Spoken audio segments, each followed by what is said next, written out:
seconds remaining. All right, welcome back. Ladies and gentlemen, boys and girls, I'm Bricky CPK, joined by Tsunami once again. We got our final game of the night coming up for the Star Ladder I-League Star Series American qualifying action. Doo-Wop versus Team Freedom. Team Freedom currently up 1-0 here in this 2-game series. So excited to have you with us. Hopefully you're having a good night and looking forward to finishing off with a great game of Dota here. As expected, a pretty entertaining series so far. Definitely a pretty fun game, number one to watch right there. So, Tsunami, welcome back. Game number 2. What are we going to see here? We're not going to see a Leshrac. He's banned this time. I can't. Well, as long as Eagle builds a Lotus Orb, I really don't care what hero he plays, to be honest. That's a point, yeah. No, he had that was a pretty insane. That's one of those. I hope somebody clipped that. I'm sure somebody did. That was a pretty insane moment, and hard to even appreciate it in the moment maybe, but yeah, even thinking about it after the fact, it's like, damn, that's actually pretty crazy. Freedom does get Abaddon once again as their first pick. I mean, so you got to see Abaddon that game in the hands of Freedom. Do you see why maybe people are banning it against him, or was that game not as telling? Yeah, not the best benchmark for Mike. I'm actually very surprised that he didn't build an Ag that game. And that was strange to me because, I mean, they won the game anyway, so who am I to throw aspersions? But thought that with all that amount of damage that was kind of front-loaded damage, like the Omni Slash, all of this Laguna Blade business, the damage from the Shadow Demon Ag, I would have figured that an Ag Abaddon was like, that's the reason that you first picked this hero, is because I'm going to get this damage mitigation tool. I can probably get it a little bit quicker than a Centaur can, and it'll be extremely useful all game long. But instead, he went very utility-oriented. He went for a Vlad's, a Greaves, a Force-Staff, and a Blade Mail. So really not too much farm despite having a solo lane, which isn't too surprising. Abaddon is a relatively slow farmer, but didn't go very aggressive with the Abaddon and didn't go very defensive. It was kind of a middle-of-the-road utility build. So I don't really know how much IX Mike changes up the build. If he goes that build every game, then that would be surprising to me that teams are first banning the Abaddon. But if maybe that he just thought that was the best build for the game and it worked, so I can see why they would pick it first again. Yeah, I mean, me personally, again, I haven't watched a lot of games with him playing. I just know teams have a tendency to ban it against them when it comes to it. So, but we are going to get another chance to see it here. So we are also going to get another chance to see a Tomato Invoker. And apparently Doo-Wop is still a fan of this Lina pick here. They're going to go with the third pick this time around. With Lina pick by herself, maybe not, but Shadow Demon Lina, that seems to be the thing. Yeah. This is literally the same draft on both sides for the most part. Other than those two. Lifestealer, then into a Slark here. Yeah, carry picks are going to be a little bit different. This time, actually, Juggernaut is not banned out. And so last game, Juggernaut, or Lifestealer was banned out, and the Juggernaut went through. And I don't really know which hero Yawar prefers playing, but the Juggernaut last game that Yawar was playing left a lot to be desired, in my opinion, for a hero who was getting a lot of free farm, and for a player whom I know to usually have a much stronger impact on the game. So a little bit underwhelming that game. And maybe this game, Yawar can... I know Slark is definitely a favorite for Yawar, so I imagine that he's going to be far more active this game than we saw last game. Sand King, again, the transport for Lifestealer, really, you'd expect. So that's what I was kind of wondering about for Team Freedom, what that transport target was going to be, or with the Abaddon Invoker before that, not really the best heroes for that. So, but Sand King, of course, taking the job. But yeah, the Slark pick, as you're talking about, definitely going to be looking to be more active here, I'm sure, for Doo-Wop and being useful throughout said fights. But again, going from not picking up Lina literally in their team history, over 100 competitive matches, to now back-to-back games. So somebody said something, Biryu, I guess, the one playing it in the previous game, probably this game, that they want to make it happen. I mean, I will say that it could still potentially be a middle Lina. Maybe they'll swap it up even that crazy-like, but probably similar to last game I would expect now with that fourth position Lina, instead. Okay. In this game, Team Freedom not actually opting to ban out the Alchemist. They were not concerned about the Alchemist, and yet once again, Shadow Demon Ag is pretty good this game, because this time Last time it was against the Sven, the Great Cleave, which worked out in a few fights, but ultimately Shadow Demon wasn't able to get the proper counter initiation in the last fight. This game, Feast isn't as important of a passive to break, but still, the Purge and the Slow will be very irritating for Lifestealer. But I mean, I'm just theorizing if Duop does go for an Alchemist, which isn't necessarily going to be the case. It could be, as I have the same thought myself. I mean, not being banned, and 3 out of the 4 heroes are exactly the same lineup. They lost the first game, yes, but they definitely had hope. And, maybe just switching that one position from a Juggernaut to more of a very active core in that Slark could be the difference maker. So I wouldn't put it out of the question, but yeah, they got some options here, got some time to think about it.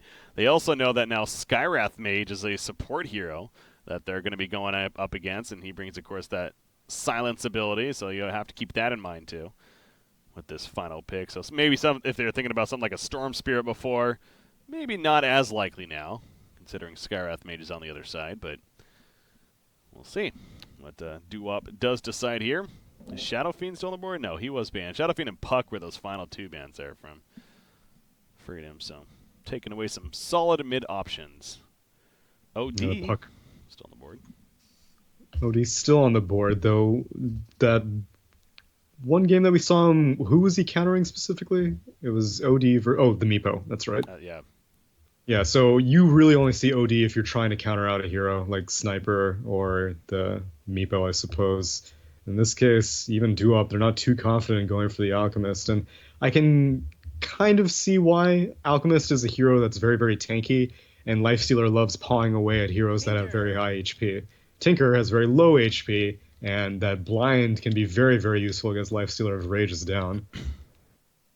They do have a fair amount of catch, I mean, I guess it's really Invoker and Sand King are the 2 heroes that could catch Tinker when he's, moving around the map as he tends to do. But so I guess it's actually not a bad Tinker team.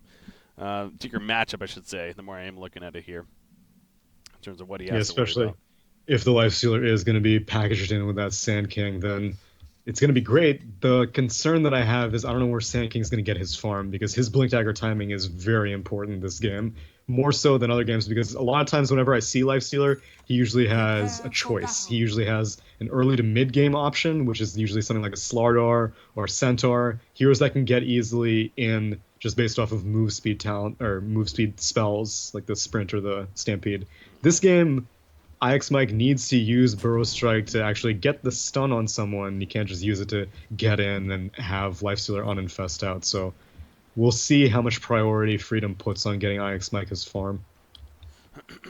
Headed towards the bottom lane, of course, and he's going to get that early ward down here. As places it without being seen, it looks like. The middle lane also has the Observer ward to spot on the other side a little further, and so does the Radiant side. So interesting there that both teams decide to place these middle wards here. 30 seconds to battle. Yeah, and actually Radiant placed theirs a little bit later, so I'm not sure if anyone was paying attention to mid. It's possible that Shadow Demon placed it just barely out of vision, but I feel like Shadow Demon would have been right there, which would have been seen by the Dire ward, but I don't think anyone on Dire has sentry wards anyway. Eagle actually has, yet again, a straight-up null talisman. Last game we saw him do that on the Leshrac. This game we're seeing him doing it on the Skywrath. That almost feels like lazy, but at the same time, it's like, you know what? It works. He makes it work, so.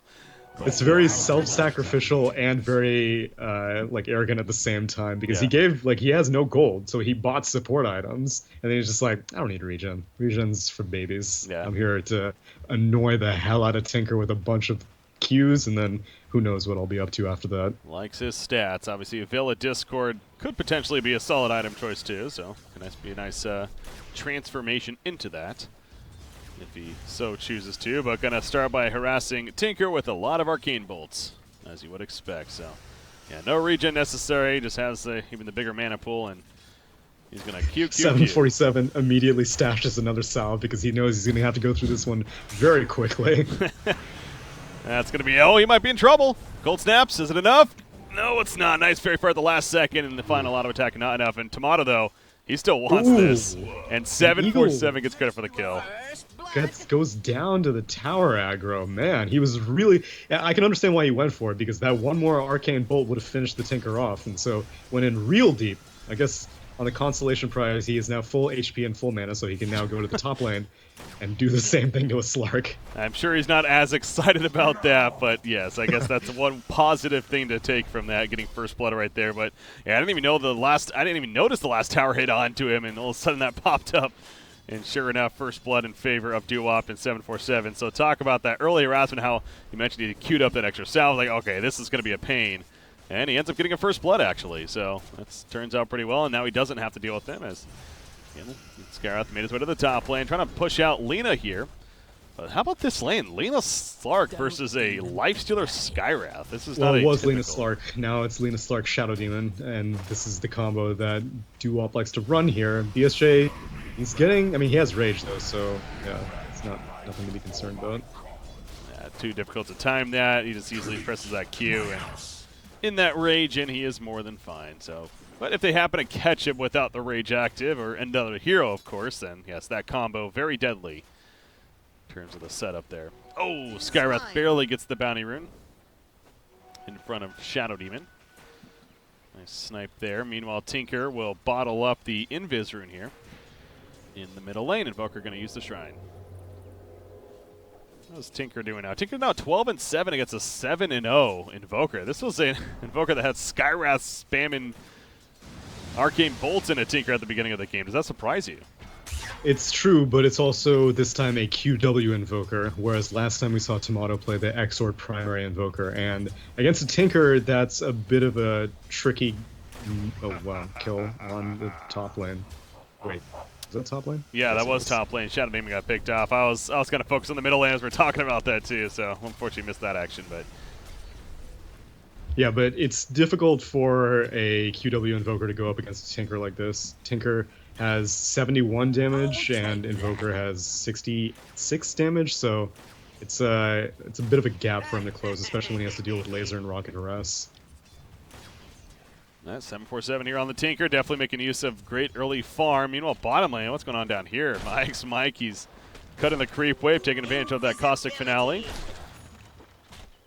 And this is perfect. He's very happy to be in this lane right now, and honestly, if I were Duop, I would put more of a priority in making sure that Mike doesn't get effectively free farm, because I mean, snaking, he's having to tank tower hits, and this is an Underlord who's actually losing the lane 1v1 against another melee hero, and that's something you almost never see. IX Mike, he's just stealing this creep wave. I'm actually surprised he's not dragging it into the jungle camps, but now it looks like... Oh, yeah, Invoker going down. That was that setup. They roamed in, and he could not react in time with the Shadow Demon open, so... Great combo.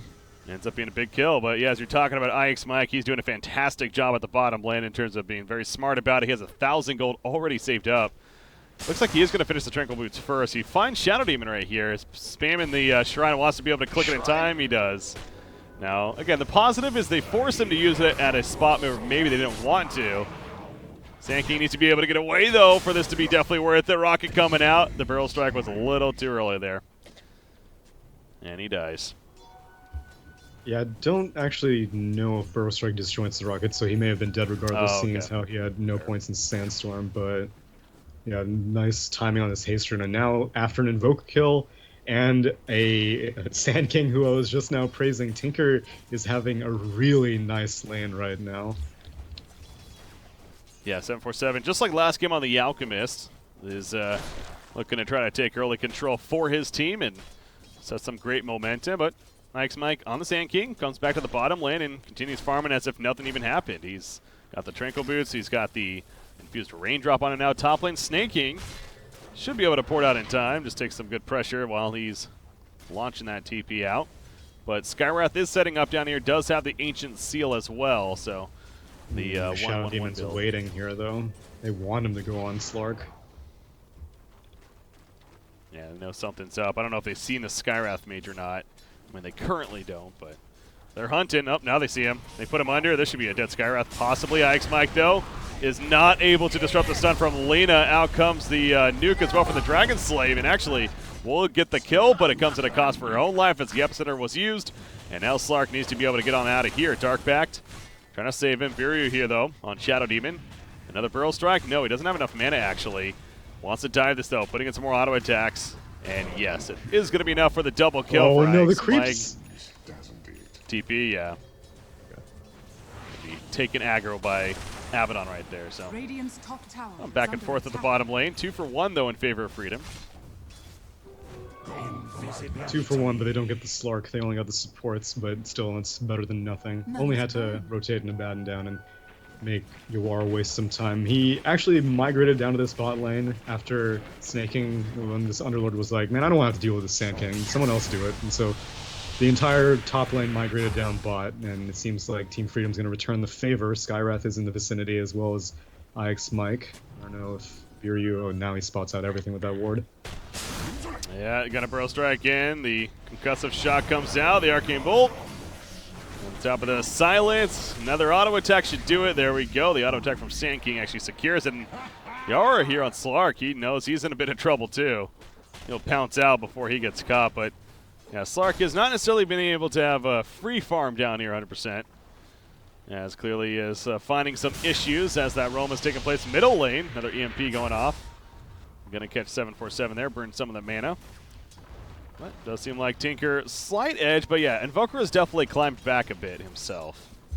Well, Tinker's slight edge overall, but right now he's 800 net worth on top of the Invoker. That's really good, especially seeing as how he hasn't been like using March to spam out creep jungle camps either. He's just basically been sitting around in the lane.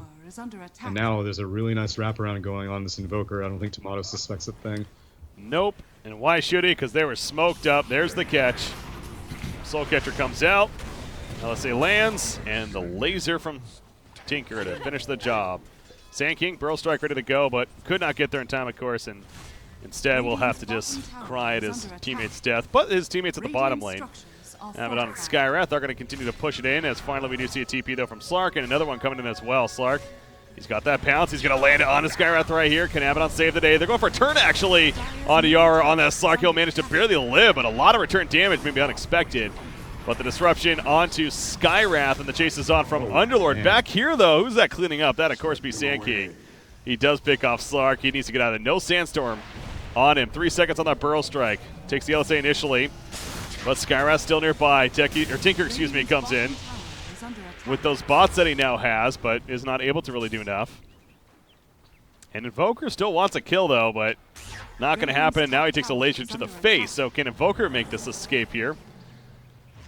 He's going to keep running. It looks like he is with the Aphotic Shield.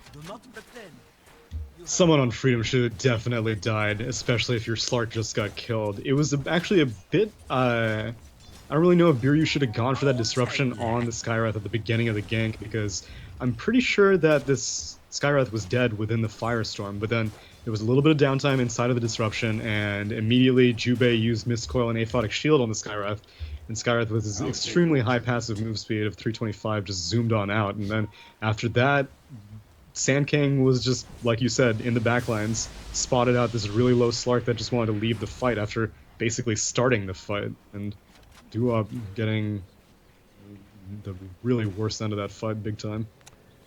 Yeah, it's 5-5 hero kills, but definitely the net worth and the experience lead in their favor, and they're picking this area. They got vision of it.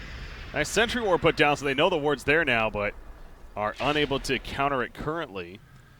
As Team Freedom continuing to make their way over here. The Shrine is ready to use, so again, you got to be a little careful if you're Freedom and where you position your fight here. BSJ pounding away at the tower with that Rage active. Deny attempt, gonna miss.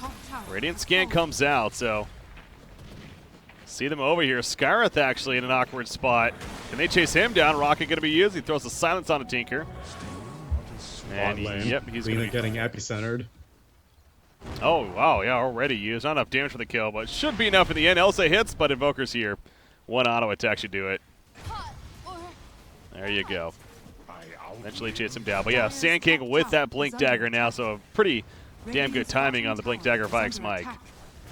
Very good timing. Yeah, now 2 towers gone. That means this map is becoming smaller and smaller for Duop, which makes the threat of Lifestealer bombs that much worse. Lifestealer has been quietly farming away top of the net worth chart, has the armlet completed, and has another 1,400 gold ready to go. I'm curious what BSJ will go for. I would think Echo Saber would be the move, but really there are many options right now, especially with your Sand King having such a high start. You could even go for a Desolator if you wanted to. Yeah. But we'll see. That's what I was wondering myself. You know, does he just kind of go that greedy style? Feels like BSJ again. He is one of these players that he has a mind of his own, and he's not afraid to do. I hear he likes Helm of the Dominator. So, Sand King, middle lane. Yeah, he's dead. He ain't getting away from that. A little too much there. So, not making the best use of that Blink Dagger, unfortunately, in the decision making that time around. But still a lead here for Team Freedom, nonetheless.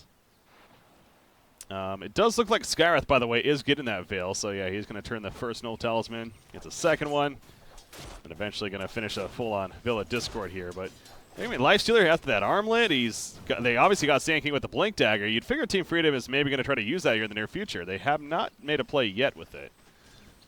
It's possible they may be waiting for Epicenter to come back, and so now 15 seconds until that. Or maybe they'll just group up for a push. Tomato has 4 points in Quas, 4 points in Wax, which, I mean, it's nothing exceptional for an Invoker. It doesn't like do anything, but it just means that he's pretty well leveled and ready to join into team fights instead of just sitting around Midasing things, which is what we had seen previously from Tomato. Yeah. And now they get in, load in the Lifestealer into the Sand King. Let's see what they can find.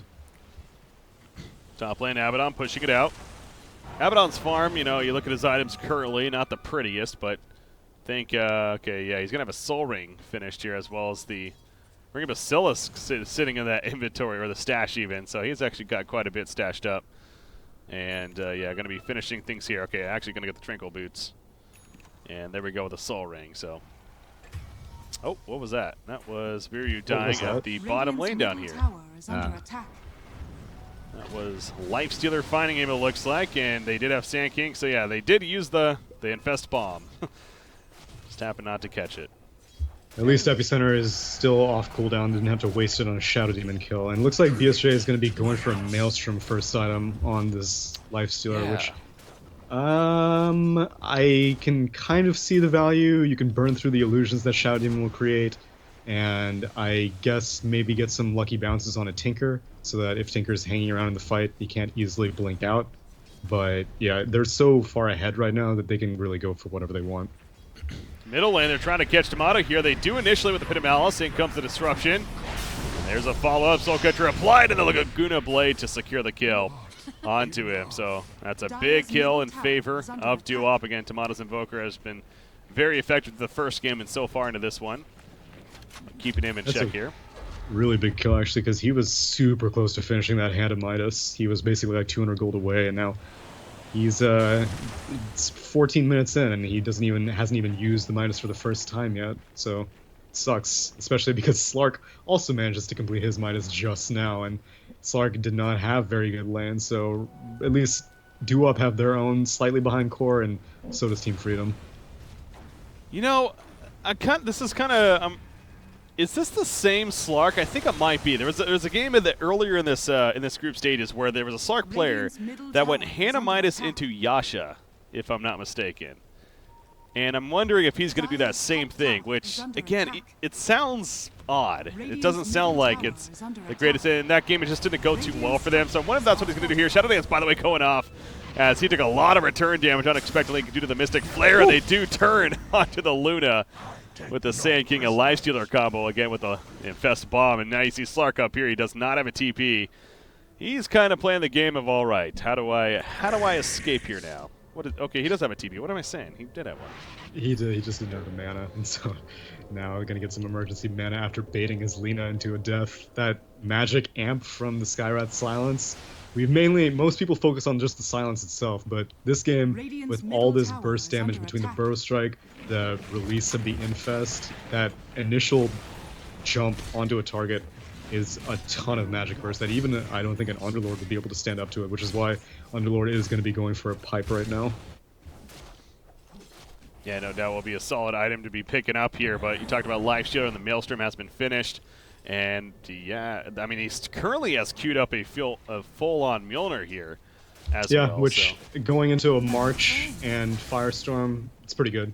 You'll get a lot of procs from the shield, and obviously, I guess it's a really good attack speed item. And oh, what a tornado!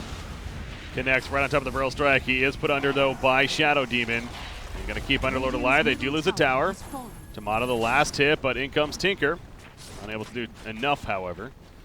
We'll just simply push them back for the time being.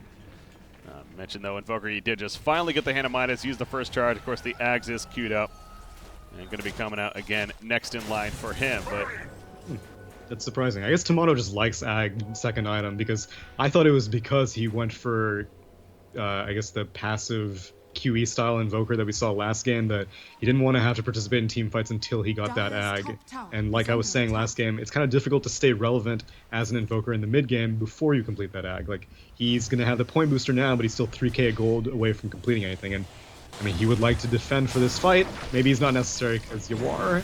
That Shadow Demon, beautiful timing on the response. The Shadow Dance goes off, but it doesn't matter. He still falls in the midst of it. Sand King picked off as well. A 1-for-1 right now. EMP doesn't look like it's going to connect. Lina did use that Laguna Blade to secure the kill onto the Slark. Meanwhile, the Dark Rift activated. They're going somewhere. Back to base, maybe? Yeah, they're just going back to base and going to throw up some regen so they can quickly make it elsewhere. They wanted to, but yeah, we're continuing to see this big burst initially. Invoker pops in, tossed out a tornado, and then that was really it. Which, I don't really expect an Invoker immediately post Midas to have useful items. Midas is a very common item, but it's still, that's going to be the case for at least like another 7 or so minutes where this Invoker can show up to fights, cast 2 spells, 3 spells, and then he can't really stand in the fight because he's not tanky enough to deal with this March and this AoE magic burst that's coming out all over the place. And that's just assuming that Slark keeps getting insta-gibbed, which is happening quite a bit, and I feel for Yuar, which is why he's going to be going for Shadow Blade instead of that Yasha first. Yeah, again, I don't know if that was him, but I do remember watching a match earlier in this group stages and being like, kind of scratching my head at that one. That's not the typical thing, but yeah, the Shadow Blade, more of the routine, of course, on the Slark. Hand of Midas for that earlier greed, and that'll no doubt be a nice tool to take advantage of in terms of trying to avoid getting killed. And see that right here, he's going to take some pressure, but he actually goes in onto Evoker, realizing that's all he had. Ghost Walk pot, but going to miss there with the Lina combo. Good job by Tomato expecting that. He's taking some good damage to the March still. Needing to get out of that. He does have 9 charges on that magic wand. Strike on the Tinker. Oh, does he have Lifestealer? No, he doesn't. Mystic Flare in the background, though. Silence on a Tinker, and yes, enough damage for the kill with the Arcane Bolt. It's a Skywrath using that Veil of Discord here. Yeah, at first I thought this Veil was going to be primarily defensive because it's a great item on anti-heroes with, I guess, really good HP regen. 6 HP regen per second on a support hero is perfect because there isn't really that much additional magic damage. I know I was hyping up the amp with the Burrow Strike and the Infest Bomb, but that requires, I guess, it's not always that Skywrath will be in position to do that. So the Veil I thought would be a kind of a defensive item, but using it to get kills on Tinker, and that was a really important kill. Right now they're going in on Mike again in mid. I'll just walk it off, though. Burrow Strike coming up good on, doesn't even need it there. Meanwhile, back to Skywrath real quickly, too. Is he building a Rod of Atos? No, he's actually going Dagon here. Okay, I was wondering if he's going to get the Rod here, but wow. Going to Dagon with the Staff of Wizardry. That with the Veil. Okay, so he is definitely looking more offensive.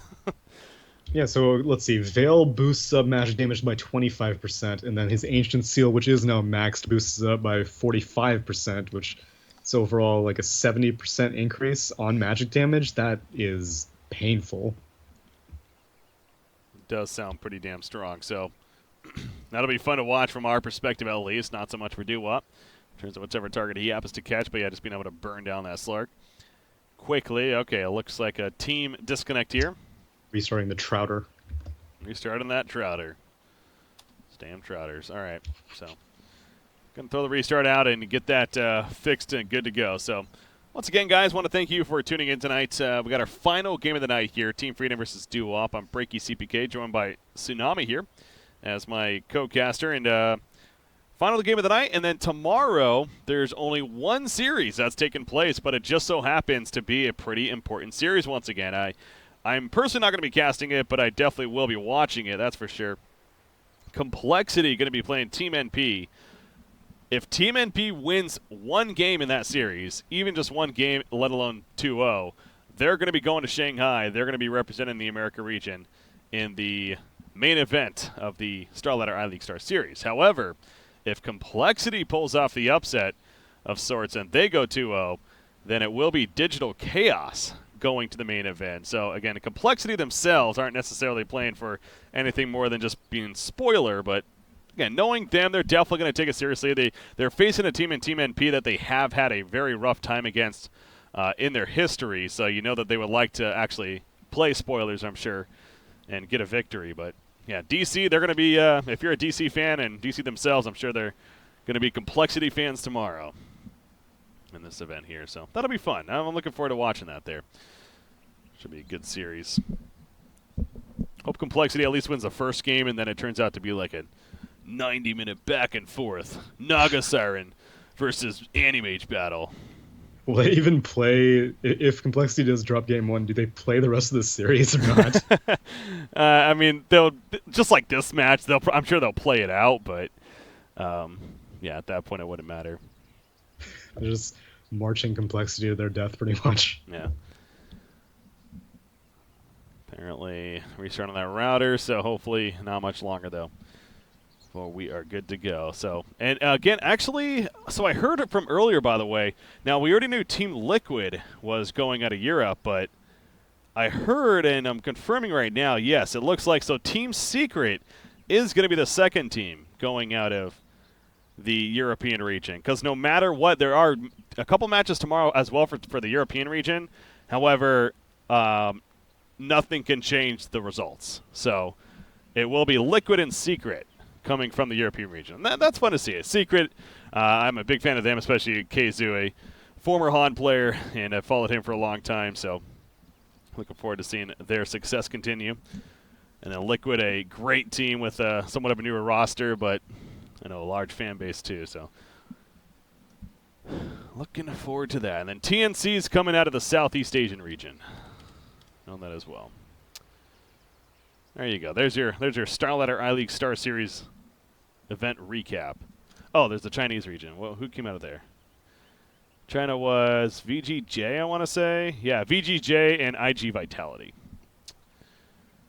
And then Wings Gaming was one of the invited teams. So that's kind of the other funny thing about this event. It's supposed to take, the main event is supposed to happen in the later part of February, but we still don't know the second invited team.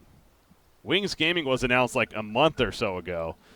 My guess is people are obviously speculating either EG or OG, but we don't know. So, still trying to figure that out apparently. As far as who goes. All right, back to the game though. Enough of all that. Skywrath, okay, so going to turn. He misses the Mystic Flare though.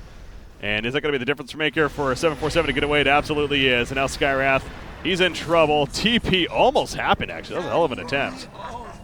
Not enough, but yeah, nice blind Dragon Slave being sure to pick up the kill. And man, if he had gotten that Mystic Flare, if he didn't get his ankles broken by Tinker right there, that would have been a huge kill. Because this is just a basically, yeah, it's a 5-position Skywrath mage. Being able to kill a solo mid would have been immense. And I mean, this is pre-Dagon. If Tinker does manage to show up and doesn't get his blink off in time, he's gonna have to worry about the Skywrath all game long. Yeah. Yeah, no, you see that damage right there for sure. Like this Skywrath, a 4-roll support hero, the fact that he has potential to just do that much insane damage, you got to be a little worried if you're duo-op. Now Shadowblade, of course, is going to help the cause of Slark, as you mentioned, and has that finish now. So good for him there. Bottom lane, Tinker continuing to push out, but he'll port away before Sand King can find him. There's one anti-Tinker ward up now, and IX Mike isn't going to really be able to finish off a Tinker himself. I mean, this is obviously, it's going to be relevant for the next 5.5 minutes, but I don't really know why Mike is chilling here. Might find this Invis snaking if he goes in on Eagle. Yeah, Lord just kind of walks mid lane. by. Whoa! You are Shadowblade reveal onto the Invoker. At least Invoker, at the last second, completes his Aghanim Scepter, so doesn't lose any gold. But at least you are finding a way to get back into this game because he has not really been having the best first 20 minutes. Yeah, that's a big kill for sure for Doo-Wop. I apologize on the camera work right there, but nice jump on a Tomato, getting him killed. As you mentioned, at least got the Axe before. Pounce does not connect on onto Sand King, that is, as he Burrow strikes away before he can get caught. But all 5 of Doo-Wop making their way to the bottom lane. And going to be pushing out here. Now the first tower that is actually still up as we get about 22 minutes in. But IX Mike, he's nearby. He's got an Epicenter, level 2, ready to go. As well as the Skyreth Mage here. Yeah, Mjolnir is fully completed for Lifestealer as well. Attack. So we'll see. Oh, and a double damage rune. They would really like to take a fight right now. Unfortunately, it's just W4 Lina that's stuck around. Still would be a nice kill, but yeah. Oh, Tomato though, top lane. Is he in trouble? He sure is. Ghost Walk. It's not going to matter though. They got the detection, and they're going to find him. Collapse on top of him. That's the second death now. Boy, this Shadow Blade on Slark is definitely paying off. Yeah, this is what Tomato would like to be doing. Actually, he's gone this heavy QW, and he would like to be able to follow up, get some scouting information for the Sand King and this Lifestealer, and then provide the initiation. Because I mean, like we mentioned, the Sand King early Blink Dagger should be working wonders, but right now, Freedom has not been able to find anything past that initial Shadow Demon kill in the Radiant jungle, which is surprising because I would have figured with Lifestealer having such a good start, they should have been finding kills all over the place. Well, Lifestealer is going to push out the bottom lane right here with the rest of the team somewhat nearby, but you look at Lina, again, still in that flank position. He's got the Aether Lens setting up as if maybe the team's going to be TPing in and they're going to play, but no, she is going to fall all the way back, actually, by a TP herself or go to the side job, more so split push here. Radiant just wasted their glyph also. That sucks. Oh, they missed it? Yeah, because they died there, yeah. That's unfortunate. Lina has to get away. LSA comes out, and the TP is in time. Top lane, BSJ gets broken. Oh, no. Yeah, he's in trouble. Going to be purged right there. Heavily slowed. Will be able to jump inside a creep, though. And managed to escape the Dark Pact. Going to even be healed up is the creep. And a Phonic Shield. Yeah, let's go. Let's keep him alive. And so BSJ pops out and feeling good again. But again, not really using it offensively, which you usually like to be doing. That infest. Oh, bottom. 747. There's a silence. Mystic Flare. Oh, the Sunstrike. Not in time. And he avoids it. And who's this over here? Somebody gets caught. That would be Sand King. Oh, man, he really needs to not die. He has this gem. But in comes Tinker. Nice Sandstorm. Yeah, he just got that. So the Sandstorm goes off and just a Blink Dagger away. I would not want to lose that right away. No, geez, Mike's still sticking around. You are. Never mind. Obviously, he sees him, though, with the gem, so knows that he's nearby, and yeah, you're just going to play tight. 747 off to the side. At the top lane, BSJ knows he's somewhere. He was going to find him, actually. And now Tinker on the run. Blink Dagger, 1 second. Gets it. Woo. Sunstrike not going to be in time. And sayonara. People keep getting so close to death and just a few attacks away survive. And I'm surprised that no team has actually gone for a team fight or even Roche at this point because I feel like there's enough map control and freedom to go for a play like that, but it's possible they're just really hungry for a Tinker pick first before they decide to really commit for any objective. Who does this favor, though? Like, I feel like Doo-Wop, Tinker especially, can be pretty dangerous if you kind of just let him. Obviously, they're trying to pick him off, but he is doing a good job of evading, staying alive, getting the farm, and then you have a Slark just kind of doing his farm thing. Does this favor Doo-Wop the longer this game kind of plays out here? I think it's even for the most part right now because Tomato went for this Midas that he can kind of scale at a similar rate to this Tinker, so both the mids are going to be scaling similarly, and I consider Slark and Lifestealer to also be pretty comparable. Lifestealer this game, although, has had a much better start. Oh, they could find the Tinker for once. They did it. He's dead. This time he ain't getting away.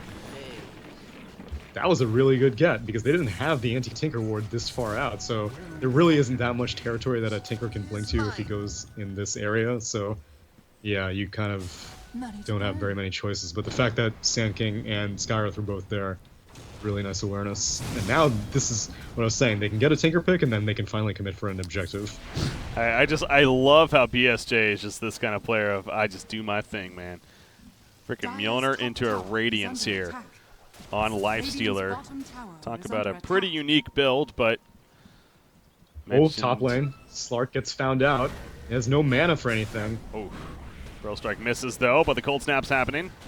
And he has to stand his ground. Yeah, he is dead for sure. He's just trying to maybe get a turn kill, but that ain't going to work with the toe-to-toe battle right there. So they do pick him off, and he's dead for 60 seconds, actually. That's a pretty crucial kill, that is. As taking him out. And Tinker was trying to port in here at the bottom lane to help out Shadow Demon, but the creep got killed immediately.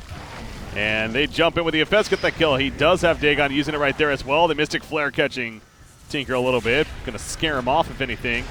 Lifestealer toggling that armlet, still trying to stay alive. Eagle's caught in the front lines, and he is not able to finish off the Lina there.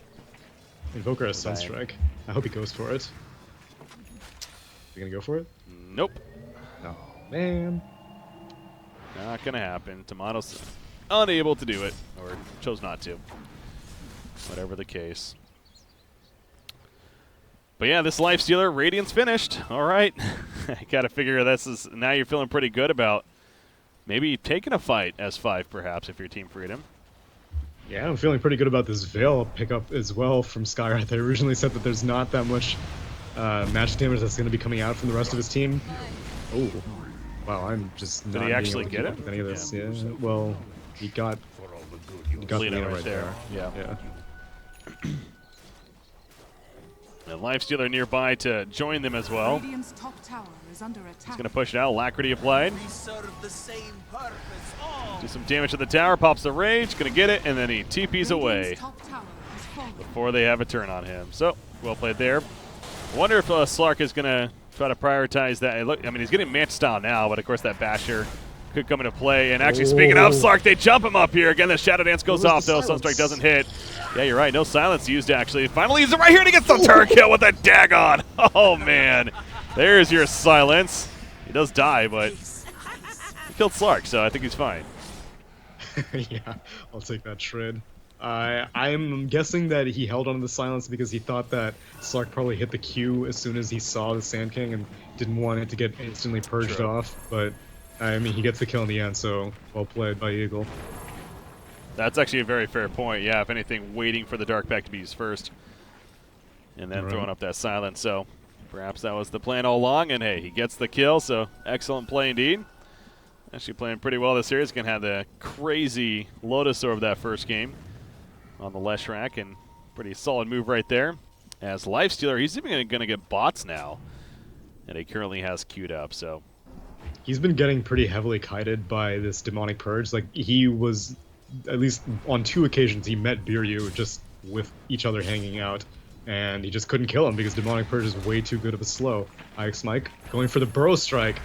I mean, the Epicenter, but this is a piped up Underlord. That's not working. And now Ix Mike on that Sand King. He's in trouble. Pops the Sandstorm. In the background, Mystic flares up. The silence on a Shadow Demon.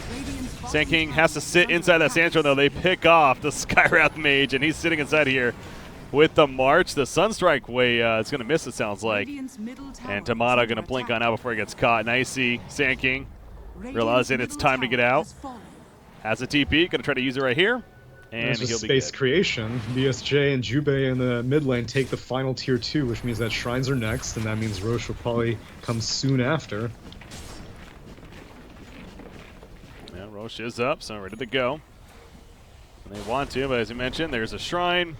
And so the top Shrine, the only outer tower now remaining. Top lane, it's just Tinker nearby, spamming out that March. Yeah, Tinker has to be extra careful now because, as we saw there, he was getting burned by Lifestealer Radiance, so even if he did want to blink out, if he thinks that he's been spotted, he's not going to be able to do so easily. That's definitely a good point. So that Radiance, so you got to wonder, maybe that is a little bit of the logic of Lifestealer too. Happening. I would think so, yeah, because otherwise, if you want to go for the Radiance, you'll get it earlier than a Mjolnir, because it's a farming item, I suppose, to an extent. But now it seems like it's a utility item to make sure that the Tinker can't easily escape. And it just so happens to provide plenty of damage, 65 to be exact. Yeah, they're going to look for a jump over here. Skywrath up. Yorar, Dark Pact just used. They missed the stun, though, and he pops the Shadow Dance just in case to make sure to get the hell on out of there. So hit that stun. That's probably a kill for sure.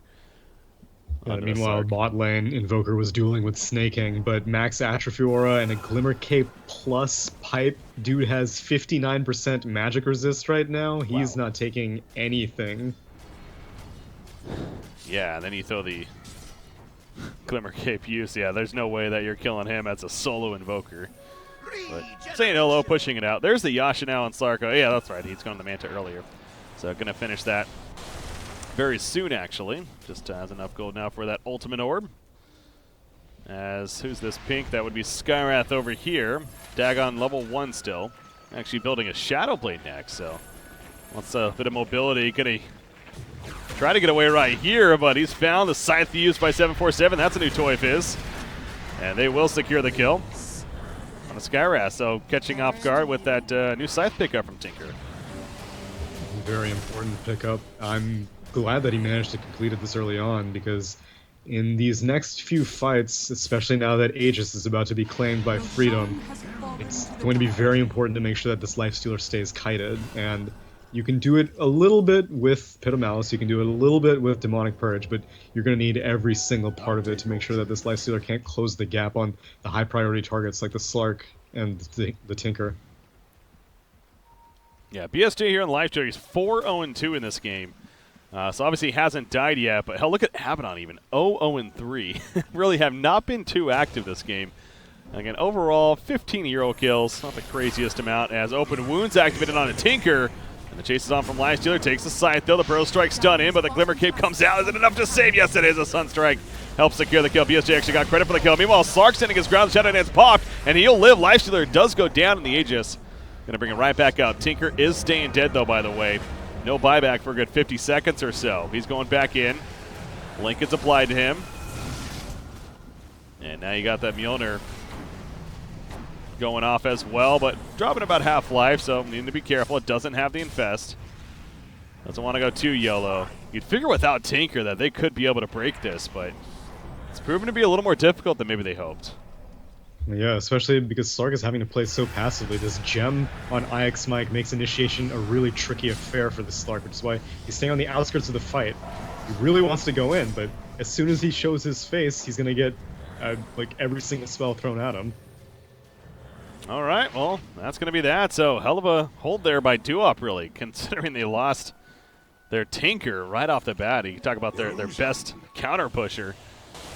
That March especially being spammed out, but still able to hold. And Lena, by the way, just got her own Axe. We're talking about last game, didn't end up seeing it with the Alchemist, but she buys it herself. A lot of farm. Yeah, wow, okay. So then even Biryu on this Shadow Demon has managed to complete an Aether Lens, so all the supports of Duop are building, I guess, defensively oriented, while the Skyrath is going high aggression. He actually went back for the Glimmer Cape on Eagle's Skyrath, so not getting more levels in the Dagon as some people might be tempted to, and looks like he's going to be going for a 4-staff next. Okay, yeah, the Glimmer Cape is the pickup. Yeah, saw that he had the Shadow Blade queued up earlier. I was kind of curious about that, but Glimmer Cape making a little more sense. Catch down here on Alina. That's a dead Lina. Did she try to ulti? No, okay. I thought she tried to ulti for a second. Just popping the Dragon Slave, unfortunately. Not going to do any damage, and she goes down. So Tomato. Ooh, 747. Tinker dying again. He would not have a buyback. He is going to make it out before that happens, though. Tinker, by the way, how about this? He's going that Eth Blade. It's going to be his choice.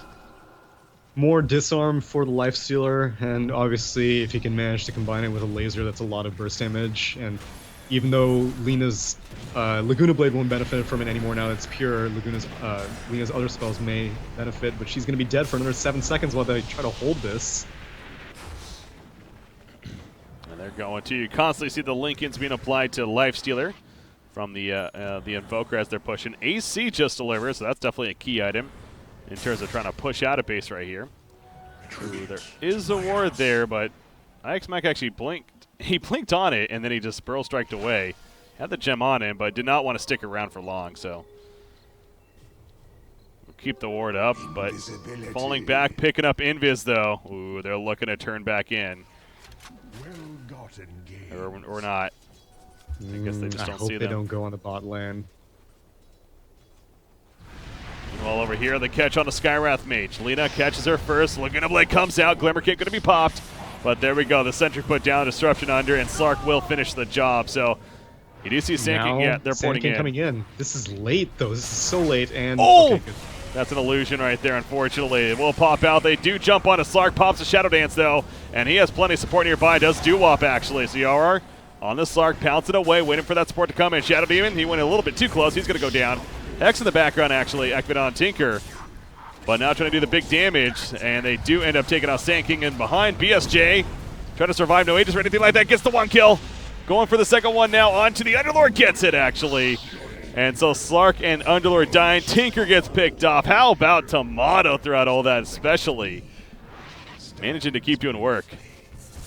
This is why he gets the Ag, and I can definitely see why playing Invoker like a pianist right now in all of these crowd control spells are making life so hard for the Slark, and man, 3 buybacks, but the tower's already dead. BSJ gonna get pitted. He has Rage though, so it's not too concerned. And 747, oh no! Very greedy jump right here on his part. Glimmer K putting him under though, and BSJ thinking about going back in, but not gonna be worth it. Laguna Blade says hi to him, but not enough damage to be killing him by any means. So he'll fall back. That'll be the end of that. But definitely a 1-5 for Freedom. And as you said, Invoker, he's almost level 25 actually too. So you're going to add that AoE Deafening Blast on top of that. His arsenal here. Not good news for that bot, or I guess the Dire Ancients fight, they had BSJ super low, and they all wanted to kill him. But he had that static charge up on the Mjolnir shield, and so if, like, everyone was at critical HP, and it was almost like whenever you see an axe at really low HP and all you can do is right-click him, you're like, I don't really know if I should go for this, because I might die doing so. And BSJ just took advantage of that while everyone was running away, just clawed away and managed to go basically 1v3 after Tomato popped in and finished off the Tinker. And now just one more fight, and I think Freedom might secure this game. Double damage rune on Lifestealer. Yeah, that's good to see, and doing plenty of damage. Going to jump inside Abaddon, though, and they're going to make their way out of there. So trying to go for the quick tower kill and get out, but they come up short. Not going full retreat, though. Abaddon does have that blink, so being inside him still could be worthwhile. Obviously, Doo-Wop, though, doing a good job of not really overcommitting, and BSJ will just pop out and farm up the lane instead. Another 20 seconds before that Infest. Going to be coming back up, so a very passive mindset here continues to be played really by both teams, but especially more so by Doo-Wop. Look at this, he rages, he's going right, and he really wants this tower, damn it. He's not going to get it, though, and he falls back, gets caught initially by the Pit of Malice, but they can't get the tower kill, so Doo-Wop doing now just he's level 25 just about. I'm almost positive he'll be going for the Rage Duration talent, because if Tinker does manage to get a Sheepstick on Lifestealer, life is like this. Nope, but the Lotus Orb to purge it off. Immediately. Very well played right there, and now he's going for that Tinker. EMP hits. Mystic Flare, meanwhile, a lot of damage on the Snake King, but he's tanky. Out comes the Meteor.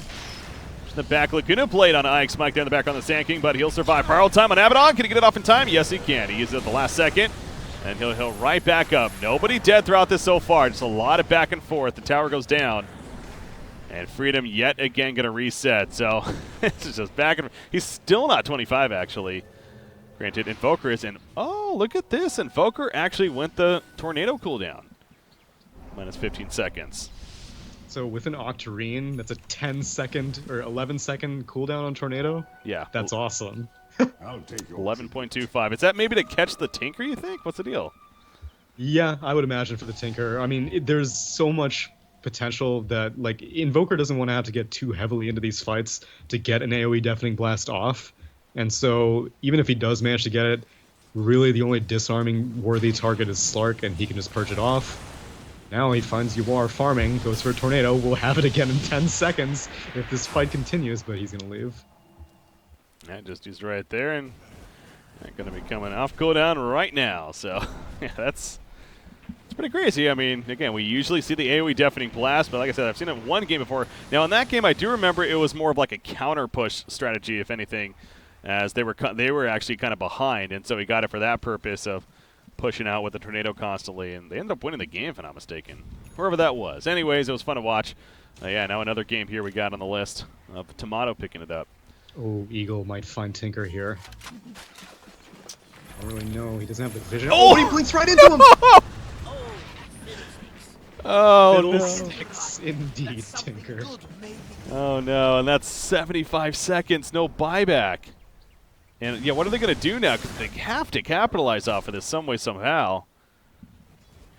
They're going to push out the lanes. I think they're definitely aware that he does not have a buyback either. I mean, yeah, they know that the timer's not up yet, so they immediately go to their middle and bottom lane and start pushing it. So that could be such a significant kill here if they get the bottom racks. Well, Tomato gently pushing out mid as well with an 11-second tornado cooldown.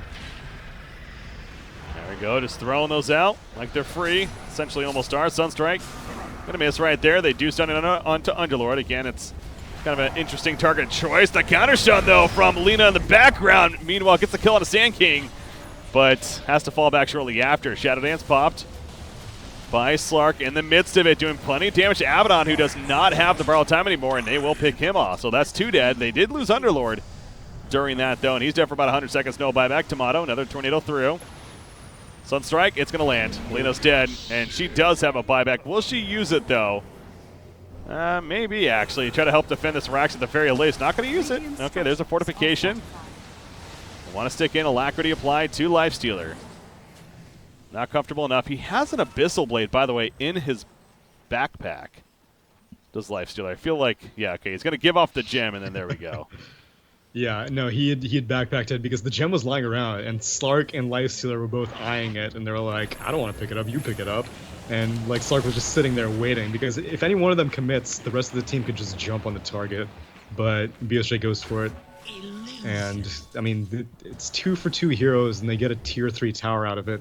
But now Roche is up, and so that was an ageless fight as Invoker just now Sunstrike the pit. So Team Freedom, they have all the cards right now. They have very aggressive wards. And right now, Doo-Wop doesn't really have any idea about the status of Roche. It's a late respawn, so they can guess, but, I mean, Team Freedom will take it so quickly, I don't even know if they can react. Interesting about the Abaddon as well. I know you're even talking about last game, the possibility of seeing something like that Ags and how powerful that can be. But Basher into Abyssal Blade is what he's going instead. More of an offensive route here, more crowd control heavy. And the Blink Dagger as well. Everyone just cares about the Tinker. It's all about the Tinker right now. And if one of them can manage to get the hop, then they should be able to keep Tinker stunned, disabled, silenced, whatever it is, long enough for the rest of Team Freedom to react. Oh, geez, 747. This is ballsy as all hell. Oh, no. He's getting Abyssal Blade? now, so he can't blink. Oh. He's dead. Does he have a buyback? Is no. He He's dead again. And in the background, Yarwar jumped in, actually. Oh, no, that was not the good move. Does he have a Shadow Dance? He's going to pop it right here. They do pick off Sand King, actually, and he's going toe-to-toe with the Abaddon, but he realizes he needs to run now. Buyback on a Shadow Demon, by the way. Underlord Abyssal Blade locked down onto him. Eagle off to the side. Sunstrike going to come out, does not connect. Another buyback being used. Both supports are back up for Doo-Wop right here. Sand King remaining dead. They want to kill this Underlord, but man, is he beefy.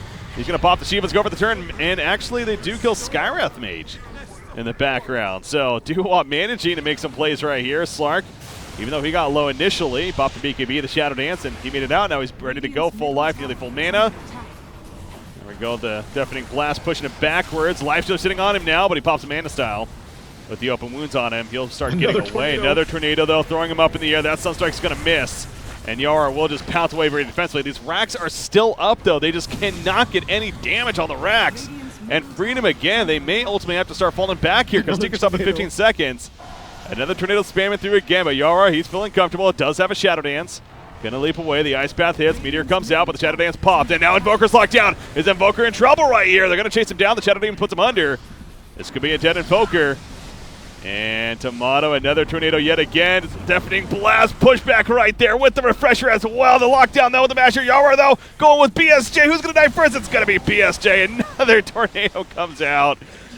But actually Invoker will manage to some way, somehow get away. But the Epicenter finally happens and does take out Slark in the long run. That had to be a buyback, right, on Sand King? I'm sure it was. No, actually. Wow, that was just rezzing finally. And he comes back in. There was a buyback on a lifestealer, though, at the very end. Crazy fight. Crazy fight, yeah. That's the most euphemistic way you could put it. Basically like a 2.5 minute long slugfest between every single hero using every single item. I saw the refresher orb on the Invoker. I saw the Abyssal Blades being used by BSJ. I actually didn't get to see Eagle's Shadow Blade get used, which he does in fact have one, but yeah, that was pure chaos with ultimately no structural damage committed whatsoever. I mean, the counter push, it is pretty ridiculous on the side of Doo-Wop, but damn, it feels like they've really fought at this base like 4 times now, even with an Aegis, and they still cannot get the Rax killed. Doo-Wop is just holding, and you got to wonder if it's truly going to pay off in the end. I mean, Slark, he clearly is becoming more of a threat, but here we go. It's yet another round, and they're going middle this time instead. They're going to get the middle tower killed. BSJ getting low. Oh, my, never mind. They're not going to kill the tower. They'll fall back before they actually kill it, as it's a little bit too difficult. He does have the Aegis, though. So, yeah, he is going to run back in. He's like, you know what? I need to get this. So he gets the kill. Now he falls back. Laguna Blade will snipe him, though. Get him else up. Firestorm's up. Lincoln's applied. And he's going to be able to be force-staffed away despite being rooted. So he'll be fine. But Aegis is on cooldown now. Again, they got the tower at least. But the Rack's still good to go. Tinker bottom lane. He should be good. I think Doo-Wop's heroes have been spending more time flying up in the air for the past 2 minutes than they have on the ground. These constant tornadoes. Yeah. I don't really know if it's like the right thing, because I mean I'm sure AoE Deafening Blast would be pretty effective as well, but it's hilarious because I keep seeing it being invoked on Invoker and I keep seeing it off cooldown. Tinker's dead. I don't see him getting away from this one. Yeah, double Deafening Blast. Look at the double meat. He just really wanted to make sure with that refresher. Good catch there for Tomato. This time Tinker does have a buyback, though, unlike the previous times. Yeah, last time they didn't have the Tinker. They were able to defend, though. But actually now, yeah, Freedom doesn't even have the Aegis anymore either. So let's see. Can we pull off the 40th consecutive deep push? There we go. Yet again, round number 57. Underlord put under by the Shadow Demon. Buyback immediately onto Tinker. As soon as the Rax takes any bit of damage right there. Lifestealer jumped in the creep, so Infest is on cooldown now. He's just trying to run this whole time, and he's having trouble, actually. Abyssal Blade locked down. You see Slark going toe-to-toe with them. BSJ continuing to run. Ice Path put down. BKB, the Shadow Dance popped out. Slark, it was able to finish him off. Not necessarily that evasion kicking in. And the Epicenter coming out of her turbo. Yara still well alive. Not for long, though. Then comes the Ancient Seal. Have to pop that Manta style. And now Skywrath Mage in a bad spot. How is nobody dead? Nobody dies. That whole fight, are you kidding me? Holy crap. They're all alive. Wow. That is shocking that nobody actually died there. Do we even get a fight recap because no one died? No. It's like the fight didn't even happen. God damn it. I need to see the amount of damage being done. The amount of damage being done to my CPU is substantial because there's so many goddamn particles flying around right now. I can't believe no one died in that fight, though. You know, for being an insignificant series, we're getting a couple of very entertaining games here. I'm not saying it's the most greatest Dota 2 that we're ever seeing, but it's fun. It's entertaining, and that's what I think you could ask for. All you could ask for, really, as a spectator in a case like this. So yeah, no, this is like the street fight of Dota 2 right now. Who's the top tier 1.75 North American Dota 2 team? Oh, 747 jumps in the background. The Mystic Flare comes out. Yara, though, he's going right for the Sand King. Deafening Blast backwards from Invoker in the background. Sand King, no, Lotus Orb popped, trying to escape out of this. Having some trouble. He's being locked down. Force-staffed every which way. The Rocket's coming out. Another Hex, and he is dead. That's a buyback, though, yet again. Sunstrike, another Tornado. EMP going off, but the Force-staffs are real. Keeping everyone alive, so that time around Sand King, the only one to actually die. But how about Doo-Wop? I mean, they're pushing out now, and this Slark, he's become very relevant and very scary. He's become very relevant, but he just now got to his 5-second BKB, so the first few fights were a real good time to have 10, 9, 8, 7-second BKBs. Now it might be a bit trickier, especially since now they're on the attack rather than the defense. We'll see. Freedom holding out their base. It's their turn to hold now. He's porting into bottom lane, actually. This first tower is still up. That's insane, actually. Finally going to be destroyed, it looks like. They catch Shadow Demon, though. He doesn't have a buyback for 70 seconds, and honestly, anyone dying at this point, no buyback, feels pretty significant to me, the way this game's been going, but we'll see if they can capitalize off of this. Another minute here that he'll be dead. I don't know if they're really going to be able to, though. Slark ports out. Slark going for that MKB now, by the way. Yeah, he's having to deal with this passive evasion of Lifestealer and the Radiance aura, so... Oh, what? What? He got him again, this time over here. What, did he blink into him?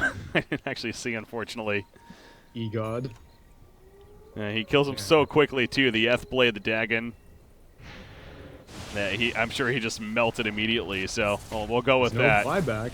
Eagle doesn't have BO2, so he's going to have to run his way down. But man, this has to be a Rex, right? Right? No. No. The way this game's going, no. That's your answer. Underlord's just too hard, man. That Atrophy Aura, no doubt. That's one of the things that we can't really see, but... Atrophy Aura and 50 HP regen per second because he's level 25.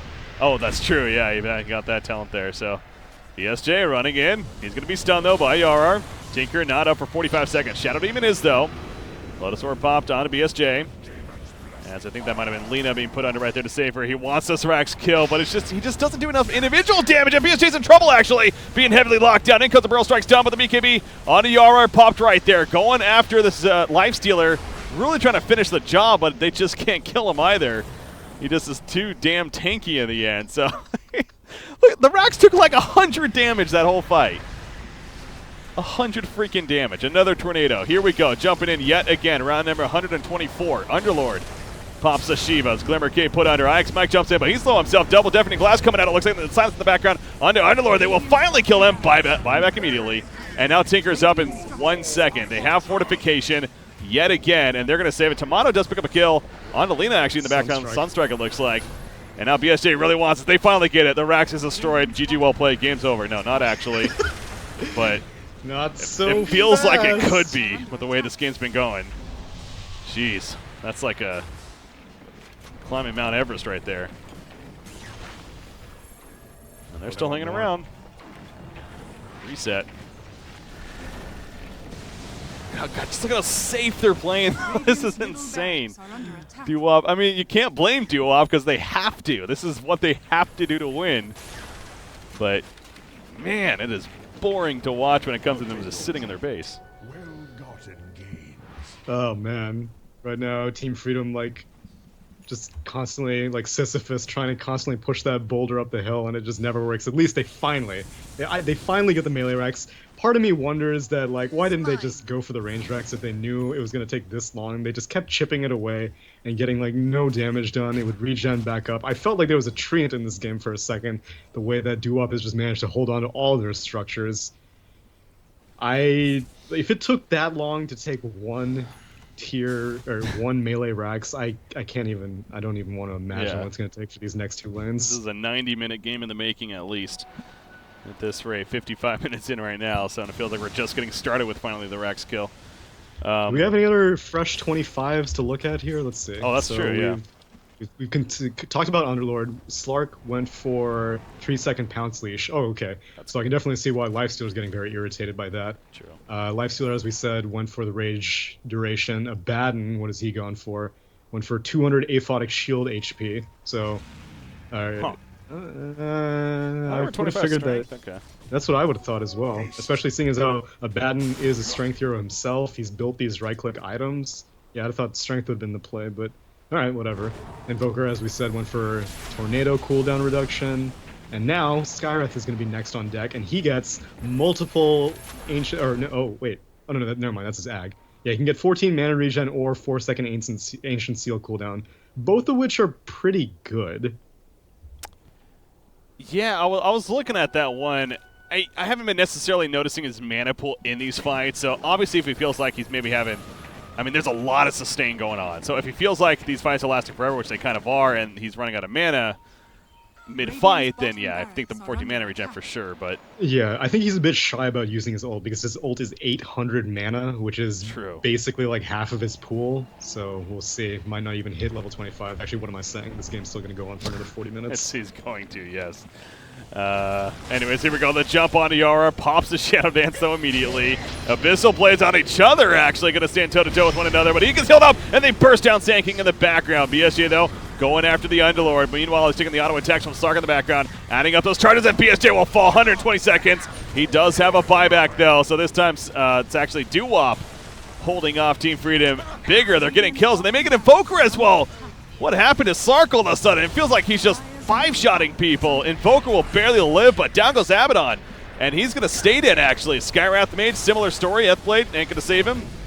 He'll fall, too. And they clean them all up. The ranged Rax actually stays alive there. And Invoker, the sole survivor. That damage on Slark, man. Slark, it's partly the damage, but now he has finally completed that MKB, which means that Lifestealer can be made much quicker work of. Oh man, okay. Tomato. Tornadoes. Buyback on Eagle. Yo, is this the death push? No, of course not. They're just gonna back off. No, the buybacks, if anything, get the buyback to be used, so see if they can, but no, they're not even gonna go all the way. Here's a Divine Rapier clicked. I love that. Well, what is he replacing, though? The BKB? He wouldn't do that, would he? Maybe the boots? I'd probably go for the Silver Edge, I think. Really? Oh. Because now initiation isn't that big of a concern, like everyone's 5-on-5ing, and I'm thinking that they still have the gem. Oh man, if they don't actually have a gem anymore, oh okay, never mind. Hold on to the Silver Edge for dear life. Oh man, but now he has an Aegis to throw into the mix also. He's just, what do I do with all these items? There's that picture, he's dropping all the items all over the place because it just has so many now. Tomato finds 747, or rather, Tomato finds out that he can't deal with 747. He's dancing around. Skywrath coming. Skywrath is coming. He bought back to do this. Try to hold right here. They did not want to give it up. There's tornado number 1. EMP on top, so going to stay alive for the time being. In the background, Tomato gets the sheep actually first on a Tinker. It's going to be fine, though. Roshan goes down, and Yara on the Slark picks it up. So they try to distract him, if anything, but they weren't having anything of it. Tomato getting hexed. And if he's going to get chain hexed here. He just chain hexes him. That's a kill. He's going to do that, and now Tomato's dead. Buyback is ready. We'll see if he has to use it now, but with an Aegis Slark pushing, with a Divine Rapier in the making, at least, I think he may have to buy back. We'll see. It wouldn't be too big of a deal. Invoker has basically been 6-slotted for like the past 15 minutes, so I think he's just fine with that. Let's see. Oh, so what did Skywrath ended up going for? He went for the mana regen on talent. Okay. Now, Tinker's next on deck. He is, what does he have? 20% spell lifesteal. Holy crap, that's amazing. Yeah, that is. Wow. What the hell? 100 laser damage? Why would anyone ever take that mid lane? Oh god. Oh, we're looking at Talon Trees. Meanwhile, bid fight's coming out. Slark, he's at about a third of his life, but he pops a Shadow Dance. He goes in, looking to finish off Sand King. Will do so. Sand King has a buyback. No buyback yet in Evoker, man. We're talking about that. I guess the tower is still up. Abaddon, he is going to get the borrow time up, of course, and he'll be fine. Aegis popped by Slark here. Probably going to play a little more defensive now than he was before. They do catch Skywrath, and he is staying dead, actually, for 120 seconds. So Skywrath a little too far up. Sand King forced to buy back.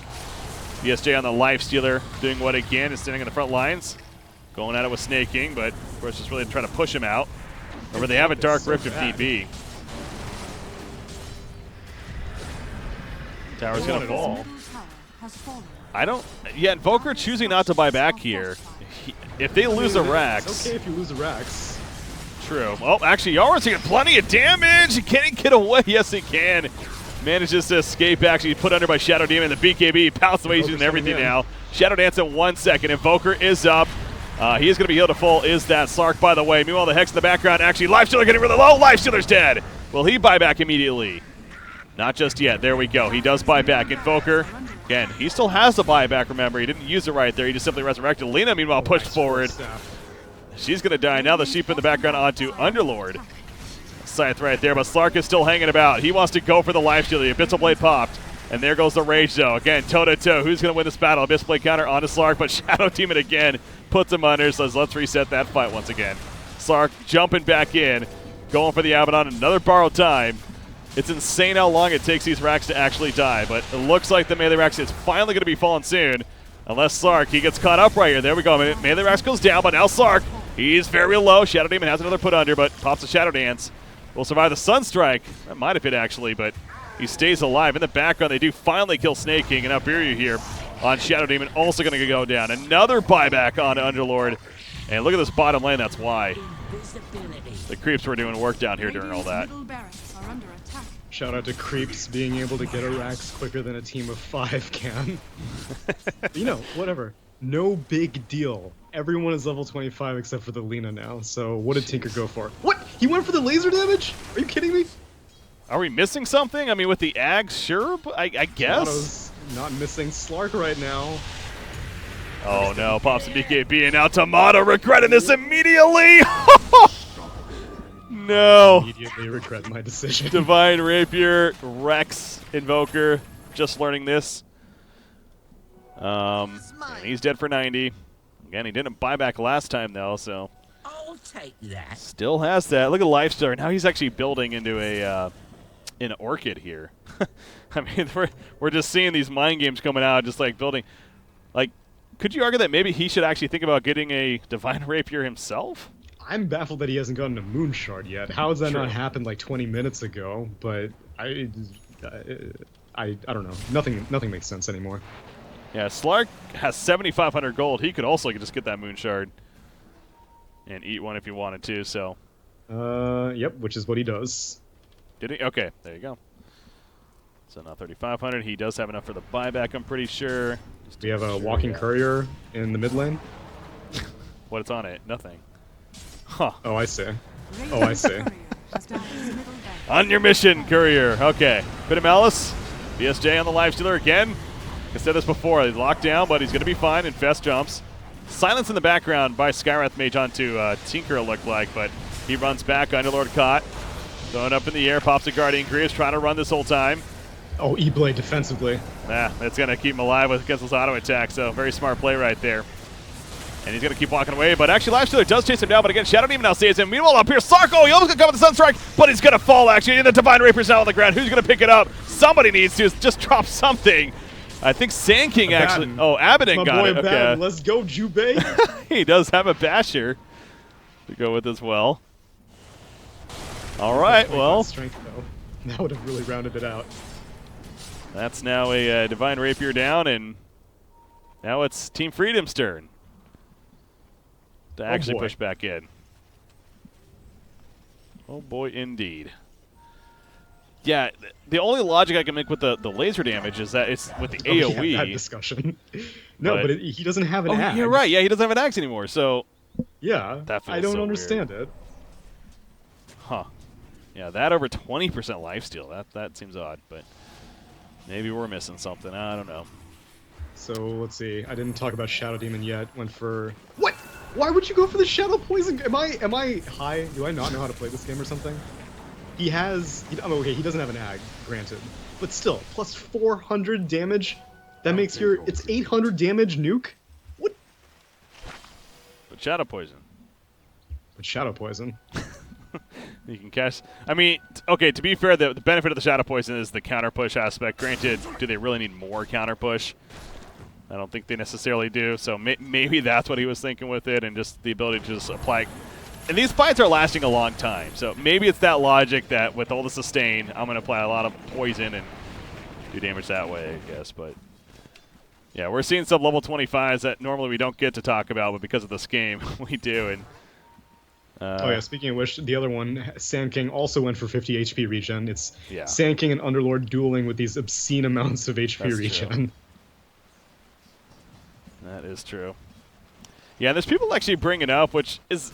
I can see the point now in hindsight that getting a Divine Rapier on Slark might have been a poor choice, considering that at that point they were starting to actually kind of be ahead. I mean, they were down a racks to be fair, but it felt like they were starting to be pretty dangerous. I mean, you could argue maybe Slark, get another big damage item instead. I would actually think that Refresher on Slark would be pretty good, but it's kind of risky maneuver. I don't actually know what Yawar had dropped for the Rapier. Oh man, he's playing very aggressive. There's a gem. There's no gem. There are no gems. They do have a gem summon. That's all right there. But anyways, they jump Skywrath first, and Skywrath is dead again. No buyback on him. Will this transition into Roshan? Or will they try to go mid? Gem on Abaddon. Okay. Rosh is not up yet. Oh, that's right. So they're going to push out a lane instead. Obviously, middle already cleared. Let's go top lane. Yo, Invoker should be tossing out tornadoes to make sure this lane can't get into the base. Yeah, not doing that yet. A little curious about that. Well, Lifestealer, instead of stand there and push out with the rage up, they're like almost aggroing into their base right here. They want them to fight at the tier 4s is what they're saying. So they're really trying to bait them out, really. But what did Lifestealer drop to hold this Orchid? Did he have his armlet that late? I don't think he did. I was wondering that too, because I actually didn't catch that. But anyways, in the background, Jimmy with that Divine Rapier, remember, he's doing plenty of damage on Alina. Lina survives, but now if you're Abaddon, you gotta be careful. The borrowed time pot, but that's gonna be wearing off. So yeah, he gets away immediately. As you see, Lifestealer takes a look at Blade Epicenter in the background, though. Luna managing to live this whole time. Skywrath still just remaining dead, of course, from earlier. Slark, a pounce that's gonna miss. Nice heal scepter by Ike's Mike. Lotus Orb not gonna save him against the sheep, but that'll be wearing off any second right now. Gets a sheep on a Tinker right here, actually, in the background. Now you are. He's going at it with Lifestealer again. The Sunstrike coming out. Underlord taking some good damage, but Lifestealer made to fall right here. Yep, he's dead for 120 seconds. No buyback. That could have done it right there. And now Abaddon. Now he has buyback. Oh, now he has. He just got it. Okay, never mind. Abaddon, another borrowed time. He has a Divine Rapier still, remember. And he's staying alive throughout all this. Chasing after the Shadow Demon. He gets the bash proc. Get those auto attacks in there. Down goes Shadow Demon now. Speaking of no buyback, Dark Rift activated. And Underlord should be able to get away as he does there. Okay. Bottom lane, what was going on there? I guess Skywrath is maybe pushing it in. We all know Skywrath is the best split pusher in the game, of course. Yeah. Oh, top lane, Yawar still is in the area. He has a BKB. Might have to BKB TP. Oh, but the bash? No, Jubei can't get in. He's like, move. Yeah, he couldn't get in there. No blink ready. And makes the escape. Whew.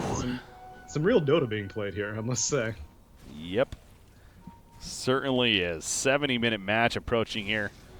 What a game. And yeah, Freedom, they also had the 65-minute game earlier against DC, remember, to kick it all off. So finishing with starting with a long match and going to finish like they started here. With another long grind here in the group stages again. Their final, both of these teams' final games here, of course, of the group stages. So Lifestealer going to drop Roshan, Aegis, as well as Cheese. I guess he drops the boots for this, but man, he really needs... No, okay, he drops the Lincolns for it. Okay. Oh, he dropped Blade Mail, apparently. I'm being told that might have been Blade Mail that he dropped earlier. I didn't even know he had a Blade Mail. We're fighting here. Yeah, initiation. They throw up Tinker in the air. Again, though, Shadow Demon good at saving as Skywrath Mage gets picked off in the background. You see Abaddon trying to chase down that Shadow Demon support, but the kite, again, is so powerful. By the way, Roshan killed. BSJ picks up the Aegis over here. Slark, he's being locked down. Tornado throws him in the air. Pipe coming out, mitigating plenty of damage. Underlord, though, tanky presence ain't tanky enough. He will fall to miss out of that aura now, no longer taking effect. You got to wonder how that's changing something. Slark's getting low, by the way. They pick off Shadow Demon, and Slark might die after this. He has a Shadow Dance, but I don't think he's getting away. Oh, Pounce ain't going to be enough. The Earthblade trying to defensive Earthblade right there. Keep him alive. Another Earthblade coming out. It's not going to matter. He'll fall in the end. And he's dead for 120 seconds. And now it's Team Freedom's turn. And does he have a buyback? Release me from this hell. GG, they call. Are you kidding me? They're not going to let it end the old-fashioned way? Come on. Oh. Okay, well, I guess that's it. Slark leaves, and that's GG, well played. That's it. After all of that. No, that was a hell of a fight, though, to finish it on. And I don't even know, really, what analyst do you give that game other than it's just chaos back and forth. Yeah, that was World Star Dota. Shout out to USA. Shout out to NA Dota. Really. Yeah. This is it was ruthless. I got nothing. I don't got much more myself. That game was just so much back and forth. The decision making at points is a little bit of head scratcher. At the same time, there was also just some big plays being made, and the team fights, man. They just went. I really think, obviously, on Doo-Wop, you had Shadow Demon and Underlord that no doubt were providing so much defensive mechanisms. And then on the other side, you had the likes of Abaddon, of course, and then Lifestealer himself is very kind of beefy and hard to kill with that rage constantly going off. So I guess it's just the sustain between the two teams just proved to be absolutely absurd. Yeah, both teams are basically like playing tower defense, and the fact that a whole bunch of teammates would be buffing up their one position. The Slark would be getting E-bladed, he would be getting Glimmer Caped, he'd be getting Force Staffed, and everyone's just like, I'm going to spend all these items and we're going to see how it works out for this fight. And then on Freedom, everyone was throwing stuff on BSJ's Lifestealer. Ultimately, it seemed like, I guess, Team Freedom had the... Well, I guess we may go back to diagnose if the Rapier was maybe a questionable purchase, but I mean, there were like infinite number of variables, and in a parallel universe, that game probably ended in 15 minutes and Doo-Wop took it. There you go. It was a Radiance, actually, so it actually wasn't a Blade Mail being trolled by that. Oh, that's back. right. That's right. Yeah, how do we forget the Radiance? Like, that was the... I could not forget the Radiance. Like, when you have a 70-minute match with just crazy fights like that, I guess it's understandable. All right. Well, guys, that means we are going to be done, though, for the night here. I guess safe to say what a match to end on for the night, and that's going to be a conclusion here as far as coverage goes. So, from myself, again, I really enjoyed casting here another day of the Starladder iLeague Star Series. Tsunami, I want to thank you for joining me. Any shout-outs you want to give here? No, nothing in particular. My pleasure for stopping by. The first series that we had wasn't nearly as extensive as this, so I feel we have shared something special here today. I agree. Started off pretty fun as well, again with that longer match, and DC, though, eventually came through and did not allow Freedom to play the spoilers, but Freedom does finish strong here with a 2-0 victory, and again, a pretty fun final game to do it on. So, but again, guys, tomorrow will be the final match of the group stages for the American region. Let me try to double check on the time of it. It's looks like at 20 Eastern, so that would be 8 p.m. Eastern. So 8 p.m. Eastern, what is, I want to say 2 a.m. Central European time, is when Complexity versus NP will be taking place. And it just so happens, again, in case you missed it, that match will have significance on the line. Complexity, if they somehow 2-0, I say somehow, but I mean if they manage to 2-0 against Team NP, it means DC will actually be going to the main event. If NP wins even one game against Complexity, it will be Team NP representing the American region. So it's going to be fun to see how that looks. Again, I'll definitely be watching it. Not going to be casting it, though. We'll see who they have around for tomorrow, but I'm sure it's going to be a lot of fun. And, again, I want to thank you guys for tuning in. So, as far as myself, again, Breaky CPK, you can follow me on Twitter and Facebook. And a really big shout-out, once again, to BTS especially, as well as Starladder, on allowing us to participate in said coverage here. Had a lot of fun with it. So, have a good night, guys. See you next time. I'll see you tomorrow as far as that final match to come. So, have a good night, guys.